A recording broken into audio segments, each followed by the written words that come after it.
নমস্কার, আমি ইন্দ্রাণী। শুরু করছি আজকে। সে এক ফুটপাতের ভিখিরি হোক, এক কেরানি মধ্যবিত্তই হোক, বা এক সদ্য পয়সাওয়ালা ব্যবসায়ী, তার নিজের তিল তিল করে জমানো সম্পদ বেহাত হতে দিতে পারে না। সে ভিখিরি ফুটপাতের যে অংশটা দখল করে প্লাস্টিকের ছাউনি আর সিনেমার ব্যানারের ফ্লেক্স এনে মাথায় ছাদ তৈরি করেছে, সেইখানে শুয়ে রাতে সে ওপরে তাকালেই নুসরত জাহান বা মিমি চক্রবর্তীর ছবি দেখতে পায়। ওটাই তার প্যালেস। ওটা সে কোনো মূল্যেই ছাড়তে রাজি হয় না। ওটার জন্য প্রায়শই সে যাবতীয় আদর্শ, যাবতীয় নীতিজ্ঞান বিসর্জন দেয়। এটাই স্বাভাবিক। তো সেরকম এক রাজত্ব তৈরি করেছেন বহরমপুরের কংগ্রেস নেতা অধীর চৌধুরী। এককালে আরএসপির যুব সংগঠনের ডাকাবুকো উঠতি নেতা বুঝেছিলেন তিনি ওই দলে থেকে তার নিজের সাম্রাজ্য তৈরি করতে পারবেন না। অতএব তার রবিনহুড ইমেজ নিয়ে তিনি কংগ্রেসে চলে এলেন।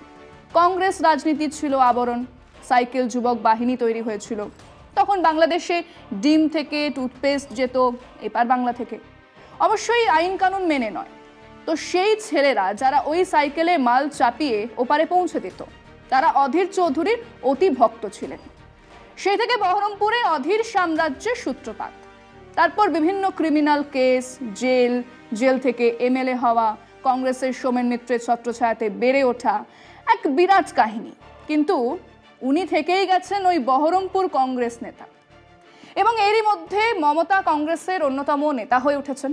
নির্বাচনে অধীর চৌধুরীকে টিকিট দেওয়ার তীব্র বিরোধিতা করেছেন।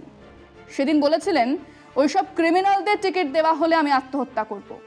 হাতের সেই শালওয়ালা ছবি আমরা দেখেছি। সেদিনের পর থেকে মমতার সঙ্গে অনেকেরই সম্পর্ক ভালো বা খারাপ হয়েছে। সোমেন মিত্র তৃণমূলে এসে এমপি হয়েছেন, পরে দল ছেড়েছেন। মানুষ ভুইয়া এদিকে ওদিকে বেশ কয়েকবার, এরকম আরো অনেকেই আছেন। কিন্তু অধীর চৌধুরীর সঙ্গে মমতার হেসে কথা বলার মতো ঘটনাও ঘটেনি। সেই অধীর চৌধুরী আবার আলোচনার শিরোনামে। তিনিই নাকি জোটের প্রথম বাধা। সেটাই আমাদের বিষয় আজকে। এই বাংলাতে কংগ্রেস তৃণমূল জোট হলে অধীর চৌধুরীর দিল্লি যাওয়া হবে না। রাজ্যে রাজ্যে যে আসনে যার জয়ের সম্ভাবনা বেশি, সে সেখানে প্রার্থী দেবে। বিরোধী ভোটে বিভাজন রুখতে এই ফর্মুলা শিরোধার্য করেই পথ চলা শুরু করেছিল ইন্ডিয়া। নীতিগতভাবে ইন্ডিয়ার সভায় এই সিদ্ধান্ত গ্রহণ আর তা কার্যকর করার মধ্যে ফারাক বিস্তর। খুবই জটিল প্রক্রিয়া। কংগ্রেস সর্বভারতীয় দল হওয়ায় আঞ্চলিক দলগুলির সঙ্গে তার আসন রফা অনিবার্য। ইতিমধ্যে ইন্ডিয়ার শরিক সমাজবাদী পার্টি ও আপের সঙ্গে কংগ্রেসের এক দফা আসন রফা হয়ে গেছে। কিন্তু এই আসন সমঝোতার প্রশ্নে সবচাইতে বিতর্কিত হয়ে উঠেছে বাংলা। রাজ্যে তৃণমূলের যে রাজনৈতিক ও সাংগঠনিক প্রভাব, তাতে অধিকাংশ আসনে একক শক্তিতে তারা বিজেপির মোকাবেলা অনায়াসেই করতে পারে। এটাই বাস্তব পরিস্থিতি। তা সত্ত্বেও ইন্ডিয়ার স্বার্থে কংগ্রেসের সঙ্গে আসন রফায় প্রাথমিকভাবে রাজি হয়েছিল তৃণমূল। কিন্তু বাংলার কংগ্রেস তৃণমূলের সঙ্গে রফায় রাজি নয়। প্রদেশ কংগ্রেস সভাপতি বরং সিপিএম তথা বামেদের সঙ্গে বোঝাপড়া করে একযোগে বিজেপি ও তৃণমূলের বিরুদ্ধে প্রার্থী দিতে মরিয়া। ফলে এ রাজ্যে ইন্ডিয়ার অস্তিত্ব সংকটে। এআইসিসির তরফে তৃণমূল নেত্রী মুখ্যমন্ত্রী মমতা বন্দ্যোপাধ্যায়ের সঙ্গে বাংলায় জোটে আগ্রহ দেখালেও অধীরের বাধায় সে রাস্তা বন্ধ। তিনি নিজের বহরমপুর কেন্দ্র নিয়ে ব্যস্ত। ওই কেন্দ্রে যেন তেন জিততে মরিয়া অধীর। তার বাধায় রাজ্যে কংগ্রেস ও তৃণমূল জোট অধরা থেকে যাবে, এমন আশঙ্কা প্রবল। বিজেপি বিরোধী সামগ্রিক জোটের রাস্তায় অধীরের এই নেতিবাচক ভূমিকায় কে লাভবান হবে, সেটাই এখন চর্চার বিষয়। অধীর চৌধুরী এ বাংলায় তৃণমূলের সঙ্গে জোট চান না। তার কারণ কি? তার কারণ কি এটাই যে এই মমতাই একদিন তার এমএলএ টিকিট কাটার জন্য উদ্যোগী হয়েছিলেন। প্রাণ থাকতে অধীরের মতো ক্রিমিনাল টিকিট না পায় তার কথা বলেছিলেন। এরকম ভাবলে ভুল ভাববেন। অধীর চৌধুরী জীবনে বহুবার আনুগত্য বদলেছেন, শিবির বদলেছেন, দলও বদলেছেন। কাজেই কোন নেতা কি বলেছিলেন তা মনে রেখে উনি রাজনীতি করেন না, এটা পরিষ্কার। সব থেকে বড় কথা, এই সিপিএম আমলে বুদ্ধদেব ভট্টাচার্যের নির্দেশে ওনাকে জেলে পোড়া হয়েছিল। উনি সেসব ভুলেই সিপিএম এর সঙ্গে হাত মিলিয়েছেন। তার প্রথম আর শেষ কারণ হলো বহরমপুরের সাম্রাজ্য ধরে রাখা। ধরুন অধীরবাবু বহরমপুরে নির্বাচিত সাংসদ নন, তাহলে উনি কে? ওনার হাতে তো পেন্সিলও থাকবে না। কাজেই ওনার এক ও একমাত্র বিবেচ্য হলো ওই বহরমপুর, সেখানকার বিধায়ক পদ, পরে সেখানকার সাংসদ পদ। সারা দেশ জানে, উনিও জানেন ভালো করেই যে উনি লোকসভার বিরোধী দলের নেতা এবং সেই পদটি দুদু ভাতু। এতটাই দুদু ভাতু যে সেই বিরোধী দলনেতা হিসেবে তার কাছে সরকারি চিঠিপত্র এলে উনি নিজেই পাত্তা দেন না। তার চেয়ে ঢের বেশি যোগ্য নেতা অনেকেই ছিলেন। শশী থারুর ছিলেন, কিন্তু তিনি সেই কাঠপুতুল হতে পারবেন জেনেই তাকে ওই পদে বসানো হয়েছে, এটা তিনিও জানেন। ওসবে তার তেমন লোভও নেই। ওনার এক এবং একমাত্র পাখির চোখ হলো বহরমপুর। সেখানে তৃণমূল কংগ্রেস আর কংগ্রেসের জোট হলে এমনিতে তো হাসতে হাসতেই ওনার জিতে যাওয়া উচিত। তার উপরে বিরোধী ভোট বাম আর বিজেপিতে ভেঙে যাবে, তাতে আরো সুবিধে।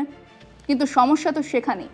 উনি ভালো করেই জানেন তৃণমূল নেত্রী ওনাকে দিল্লি যেতে দেবেন না, যদিও বা তিনি নিমরাজি হয়ে মেনেও নেন।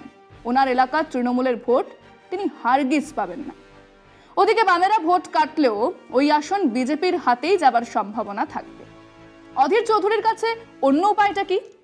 বামেদের সঙ্গে হাত মেলানো। তাতে সারা বাংলায় কংগ্রেস বামেদের ভোট দেবে, খুব কম সংখ্যায় হলেও দেবে। বাকি আসনগুলো ভোট কাটাকুটির ফলে কংগ্রেস হারাতেও পারে। কিন্তু বহরমপুরে জোটের প্রবক্তা কংগ্রেসের ভোট পাবেন বামেদের সম্পূর্ণ সমর্থন। এই অঙ্কে তিনি জিতেই যাবেন এমন কিন্তু নয়, কিন্তু অন্তত জেতার একটা সম্ভাবনা থাকবে। কাজেই একমাত্র নিজের বহরমপুর থেকে দিল্লি যাবার রাস্তাটা খোলা রাখার জন্যই তিনি বাম কংগ্রেস জোট চান, তৃণমূলের সঙ্গে জোট চান না। আমরা আমাদের দর্শকদের জিজ্ঞেস করেছিলাম, অধীর চৌধুরী এই বাংলাতে কংগ্রেস তৃণমূল জোট যাতে না হয় তার জন্য প্রাণপণে চেষ্টা চালিয়ে যাচ্ছেন। এর পেছনে কারণটা কি? শুনুন মানুষজন কি বলেছেন। একেবারে সত্যি ঘটনা যে অধীর বাবু তিনি এই জোটের বাধা, তৃণমূল কংগ্রেস যাতে শক্তিশালী না হয়, তিনি এর পিছনে লেগে আছেন। অধীর চৌধুরী যেহেতু এক সময় মমতা ব্যানার্জির বিরোধিতা করে এসেছে, এখনও করে, হয়তো ওনার ব্যক্তিসত্তাই বাঁধছে সেটা ওনার ব্যক্তিগত ব্যাপার, কারণ উনি সিপিএমের সঙ্গে প্লাস বিজেপির সঙ্গে প্যাক্ট আছে। তৃণমূলের যে গুন্ডা বাহিনী তারা কংগ্রেসের যে কর্মীবৃন্দদের আছে তাদের ভোটের আগে বা সারা বছর তাদের ওপর অত্যাচার করে, ঘরবাড়ি পুড়িয়ে দেয় এবং বিভিন্নভাবে তাদের ওপর মানসিক নির্যাতন, শারীরিক নির্যাতন এইসব করে বেড়ায়। তার জন্য অধীর রঞ্জন চাইছে না যে তৃণমূলের সাথে জোট করতে। এটা পরিষ্কার যে অধীর চৌধুরী ভাবছেন যে যদি তৃণমূলের সঙ্গে যোগ করে ভোট করা যায় তাহলে অধীর চৌধুরীকে ভোট দেবে না তৃণমূলরা, সেই জন্য ও জোট চাইছে না। অধীর চৌধুরী হচ্ছে এটাতে মানে চাই না জোট টিএমসির সঙ্গে। বাংলায় অধীর চৌধুরী ভাবছে যে জোট করলে আমি হয়তো বিজেপির কাছে হেরে যাব এবং বাংলায় মস্তি করছে আর বাইরে গিয়ে দোস্তি করছে। এটা হচ্ছে অধীর চৌধুরীর মেন বক্তব্য। পশ্চিমবাংলায় ওর মানে যা অত্যাচার করেছে তৃণমূল, সেই কারণে হয়তো ওরা রাজি হচ্ছে না। অধীরবাবু কেন তৃণমূলের সঙ্গে মানে না করছে তার কারণ তিনি হয়তো বিজেপির সঙ্গে আতঙ্ক করছেন। বনিখানের এলাকাতে যদি তৃণমূলের সঙ্গে জোট হয় তাহলে কিন্তু মালদার মানুষ মেনে নেবে না, ঠিক আছে? তার জন্য আমরা জোট চাই না তৃণমূলের সঙ্গে। কংগ্রেসের হাইকমান্ড চাইছে, কিন্তু উনি চাইছেন না। আবার ওনার বিরুদ্ধে কোনো শাস্তিমূলক কিছু গ্রহণ করার ক্ষমতা হাইকমান্ডের নেই। তাহলে হাইকমান্ড কি চাইছে হাইকমান্ডই জানে না। দেখুন, সেন্ট্রালে যেহেতু একটা বিরোধী পার্টি হিসাবে বর্তমানে কংগ্রেসই আছে, সেই হিসাবে অধীরবাবু ভাবছেন আমি এককভাবে আগের আধিপত্য বজায় রাখবো, এই জন্য তৃণমূলের সঙ্গে উনি আঞ্চলিক দলের সঙ্গে যোগ করতে চাইছেন। বাংলায় করছে কংগ্রেসে আর তৃণমূলে দেখাচ্ছে খুব শত্রুতা। যখন দিল্লি যাচ্ছে সিংহাসনে গিয়ে তখন সব এক, ঠিক আছে? এ তো গুরু শিষ্যের লড়াই, মুর্শিদাবাদে চলছে গুরু শিষ্যের লড়াই। অধীর চৌধুরী আর ডেভিড সরকার দুই ভাই তো, দাদা ভাই, তাহলে দাদা ভাই কেউ কার সঙ্গে মার করবে? অধীর চৌধুরী যা করছে যে তৃণমূলের সঙ্গে যে জোট করতে চাইছে না মমতার সঙ্গে, তা ঠিক করছে। অধীর চৌধুরী এই জোটের বিরোধিতা করছে, আগেও করেছেন, এখনও করছেন। এখন উনি ভালো বলতে পারেন জোটের কারণটা কি, না করার কারণটা কি। তবে জোটটা হলে ভালোই হয়, তো পরে কোনো আবার ভাঙাভাঙি হয়ে যাবে, এই জন্যই জোট করতে চাচ্ছে না। ভারতবর্ষে বিজেপিকে হটানোর জন্য জোট অবশ্যই প্রয়োজন। সেটা যদি অধীর রঞ্জন চৌধুরী না মানতে চান তাহলে হয়তো উনি বিজেপির সঙ্গে ওনার আত্মাত আছে, ওনার সম্পর্ক আছে। কংগ্রেস যদি এর সাথে জোট করে তাহলে কংগ্রেসের যে বাতি জ্বলছিল সেই বাতিগুলো নিভে যাবে।